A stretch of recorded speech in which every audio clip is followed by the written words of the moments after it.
be quiet.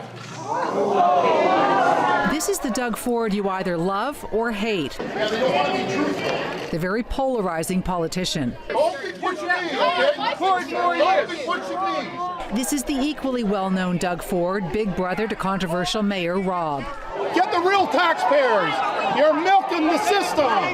But this is the Doug you may not know, the dad of 4 daughters whose names all start with K. Krista, Kayla, Kara, Kyla. And this is his wife of 26 years, Karla. For all the names Doug Ford says he's been called in recent months. They call me an anti-Semitic and nasty, racist and trash, turkey, chicken, bully. The way his wife describes him must come as a reprieve. Curly blonde hair, piercing blue eyes, dancing dynamo. Well, I should bring Karla out on the campaign trail more often. Karla Ford opened her Etobicoke home to our cameras for her first ever interview. What's that like to be the wife of a man who has taken so much criticism and also adoration from the people who are part of Ford Nation? The adoration is wonderful. The negative haters, that's hard. It is hard because we have 4 young girls and it's difficult because they see Doug as somebody that we don't see him as. I just see him as an excellent provider, husband, loving father. Your heritage came into play in this election campaign when Doug talked about the fact that you came from a Jewish background. I do. My mother's family has Jewish bloodlines. I don't practice Judaism. I never have. And as far as I know, maybe my great-grandmother, she did, but it was always kept hush-hush. They feared persecution. The last few months at City Hall before the election, you were itching to get out. You were talking about how you couldn't wait to leave City Hall behind you and get back to being a businessman. People don't realize how quickly life changes within minutes. Now, you know, I'm giving 100%. Walking away is the easy thing.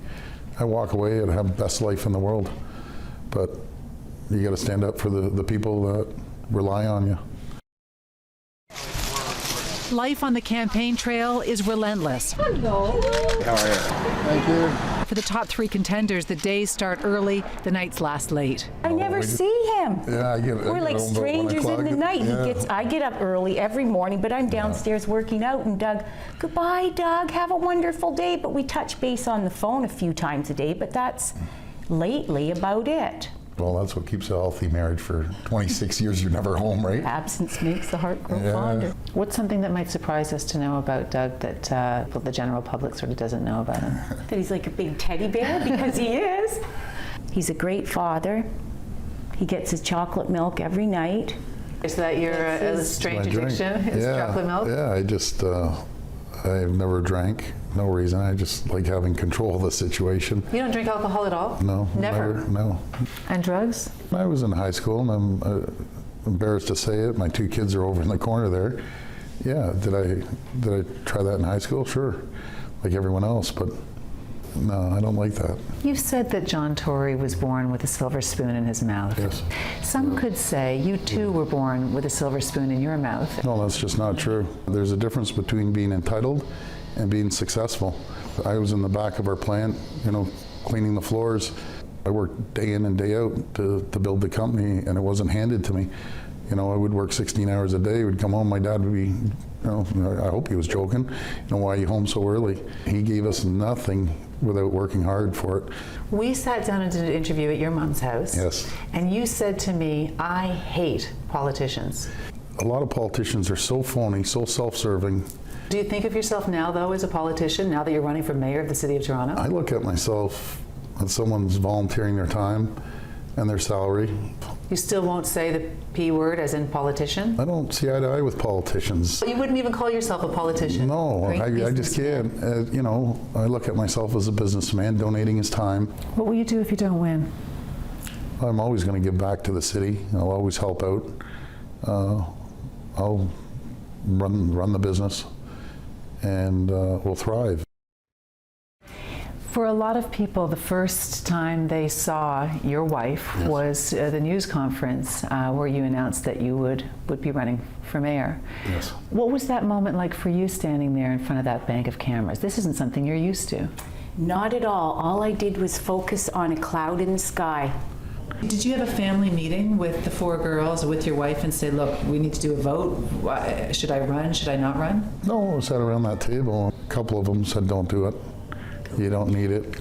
I want to carry on with the great work Rob's done and Rob's legacy as mayor. And then they hopped on board and they support me.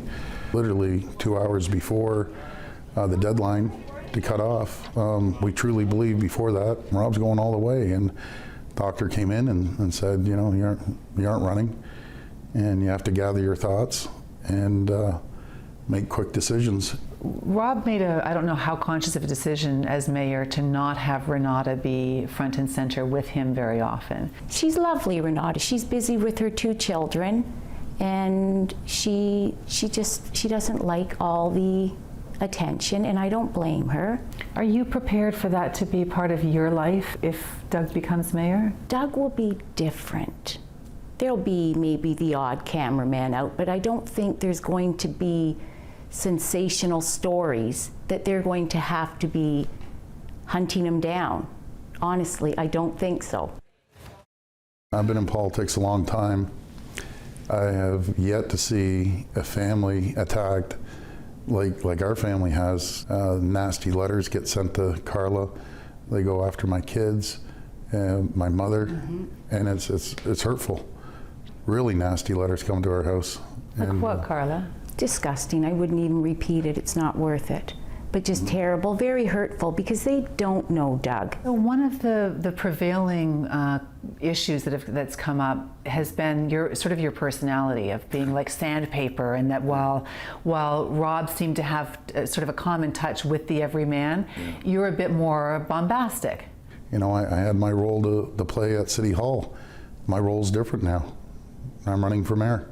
Was there any part of you that saw what had happened to both Rob and Doug in the last number of years and said, please do not do this. We don't need this anymore? Doug's different than Rob. They're brothers, but no 2 people are identical. Doug has his own values. So Doug's Doug. I love Rob more than anything in the world, but we're different. And what sort of advice do you give him? Hold your head up, Doug. You're a good man. Keep doing what you're doing. What he says, he means. He's a man of honor. Now, Olivia Chow has agreed to an at-home interview. We'll be bringing that to you next week. We are still waiting for confirmation that John Tory and his wife Barb will agree to open their doors as well. Go to our website for more on tonight's interview, including a surprising answer that Doug gave when I asked him if there was something that he wants the people of this city to know about him. I'd love to hear your comments about this or any other story. I am on Twitter @CityAvery.